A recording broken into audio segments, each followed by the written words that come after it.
Welcome to a moment that might just change the way you see leadership forever. Not the kind shaped in boardrooms or polished in power suits, but the kind forged in silence, in scars, in songs whispered between generations.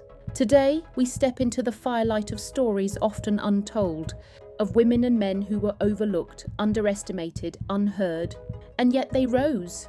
We'll travel from forgotten borderlands to overcrowded cities, where voices echo against systems not built to hold them, and yet those voices carved futures, not just for themselves, but for all of us. These are not tales of luck, they are blueprints for resilience, maps for ethical disruption, and proof that brilliance does not belong to the few, but burns in the margins waiting to be seen. So take a breath. Set aside what you think power looks like, because today we explore how marginalised leaders don't just overcome adversity, they alchemize it into justice, empathy and change. This is this is praxis, this is nexus. And this, me, is how a better world begins. If something stirred in you today, if a story sparked clarity, or a voice echoed your own hidden strength, don't let it fade. Subscribe not just to a channel, but to a movement. Share this with someone navigating silence, burnout, or self-doubt. Be the thread that weaves another back into their purpose. Because this isn't just content, it's community. It's curriculum for the soul. We are building futures rooted in emotional wisdom, powered by intelligent action, and elevated through sustainable leadership. This is your invitation to praxis and nexus. To learn, to lead, to rise.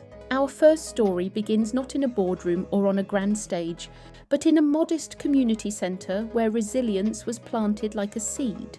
Meet Maria, a quiet force in a loud world.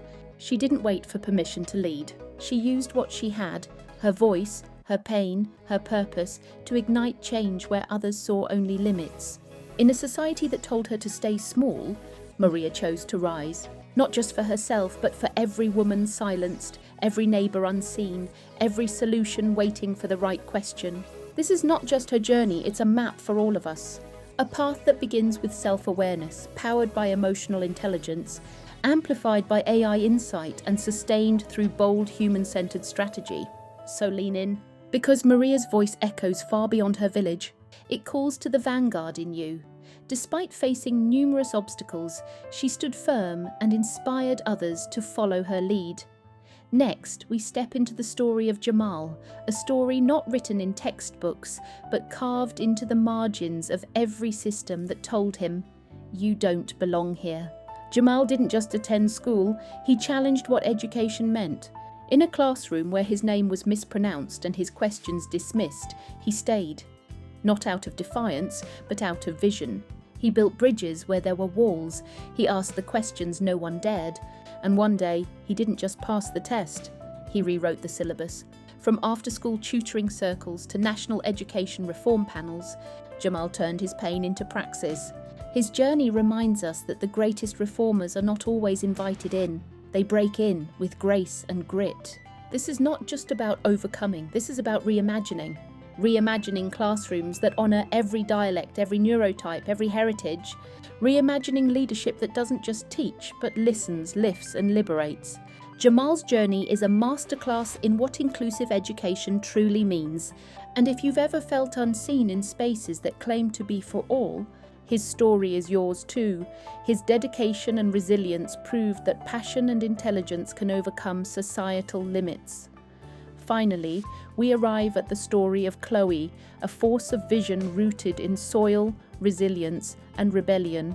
In a remote valley often forgotten by policy and progress, Khloe saw not scarcity, but potential. With bare hands and borrowed seeds, she stood at the edge of failing crops and rising doubt. Where others saw drought and decay, she dared to ask, what if tradition and innovation could grow together? Armed with ancestral knowledge and AI-powered soil sensors, she didn't just plant, she pioneered. She fused permaculture with predictive data, she mapped rainfall with satellite imagery and redesigned irrigation through open-source hydrology tools. But her greatest harvest wasn't food, it was dignity. Local farmers, once dependent on foreign aid, became mentors, innovators, change-makers in their own right. Khloe's mission wasn't just agricultural, it was existential. She proved that sustainability isn't a Western export, it's a living language spoken by those who listen to the land. In her words, "We didn't wait for help to come, we became the help we needed." Against every odd, she sowed a revolution, one rooted in harmony, equity, and quiet genius. Stay with us, because Khloe's journey is a blueprint for the future of food, sovereignty, and self-determination, setting new standards for sustainable practices. 1. Before we lead, we must learn to listen to the whispers within. Emotional intelligence begins not in the boardroom, but in the body, in the breath, in the break between reaction and response. So pause. When frustration rises, don't suppress it, study it. When joy visits, don't rush past, anchor it. Your emotions are not weaknesses, they are signals, compasses. Each one, anger, sorrow, anticipation, carries a message, and when we listen, we gain access to the hidden architecture of connection. The leader who cannot name their own fear will recreate it in others. The colleague who dismisses their shame will pass it on like wildfire. But the emotionally intelligent leader, they turn self-awareness into self-mastery. They transform anxiety into strategy. As Daniel Goleman said, emotional self-awareness is the building block of the next fundamental emotional intelligence, self-regulation. And here's the truth, before you can shift a culture, you must shift your own chemistry. Name what you feel, understand where it lands, notice how it affects those around you. That's not weakness, that's power, quiet, grounded, unstoppable power. Emotional intelligence isn't about being nice. It's about being clear, about cultivating presence, about showing up as the whole, awake, responsible human this era demands. 2. No leader thrives alone. In the silence between milestones and setbacks, what truly sustains us is connection. Social intelligence isn't just networking, it's the ancient art of knowing who to lean on, when to lift others, and how to co-create a future none of us could birth alone. It is about reading the room, yes, but more than that, it's about feeling the pulse of the people in it. It's knowing how to navigate complexity with clarity and disagreement with dignity. Harvard research spanning 75 years, the Harvard Study of Adult Development, shows this one truth. The quality of our relationships determines the quality of our lives. In personal circles, this means cultivating chosen families, those rare souls who reflect your values and hold you accountable to your becoming.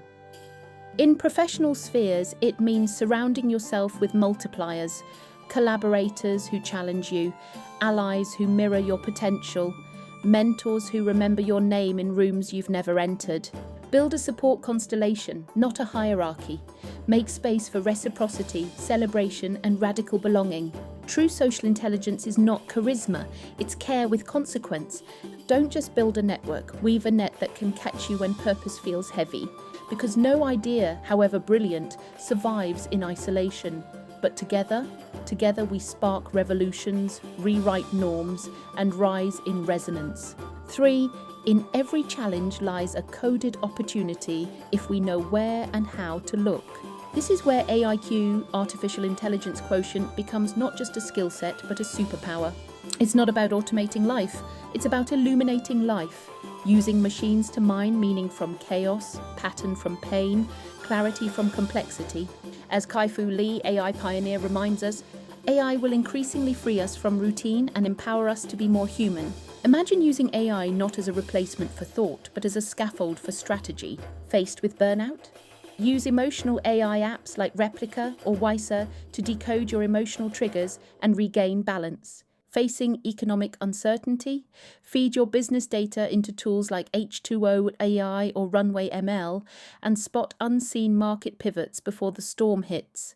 Dealing with social division?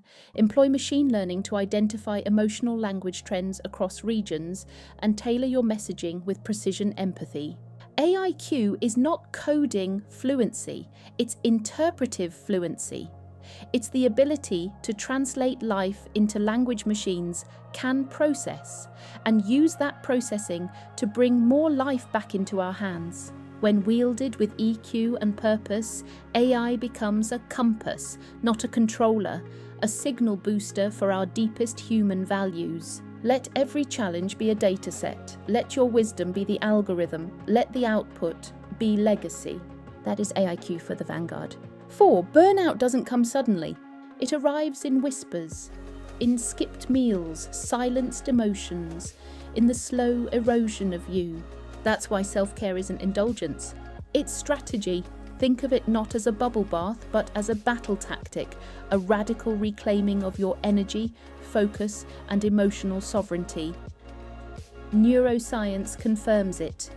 When you invest in rest, movement, and reflection, you unlock executive function, creativity, and empathy, the very traits that sustain visionary leadership. In the words of Dr. Thema Bryant, president of the American Psychological Association, you can't heal the world while ignoring your own wounds. Self-care is your personal infrastructure.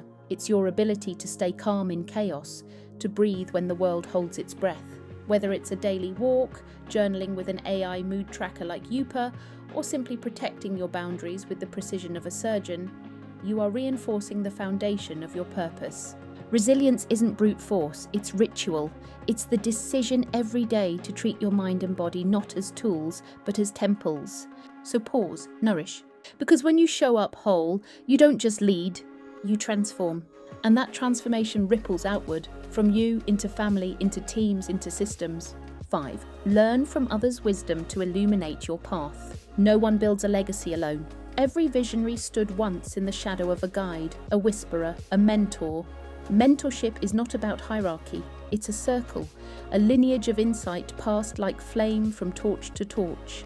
Research from the Harvard Business Review shows that those with strong mentor relationships are 130% more likely to hold leadership roles, not just because they know more, but because they feel seen, validated, and challenged. A mentor doesn't pave your way, they reveal the map already within you. In 2021, Dr. Tererai Trent, UN Women's Champion for Global Education, spoke of mentorship as the ancestral bridge between survival and significance.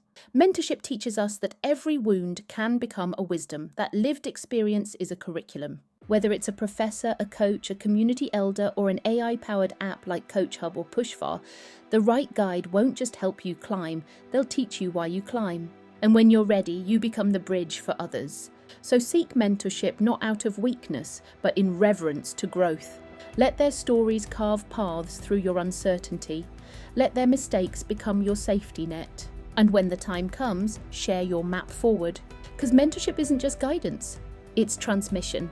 And together, we are building a new topography of collective ascent. You're empowering yourself and others to stand strong against marginalisation and harassment. Don't forget to subscribe for more empowering content, and let us know your thoughts in the comments below. Let's make this journey go viral.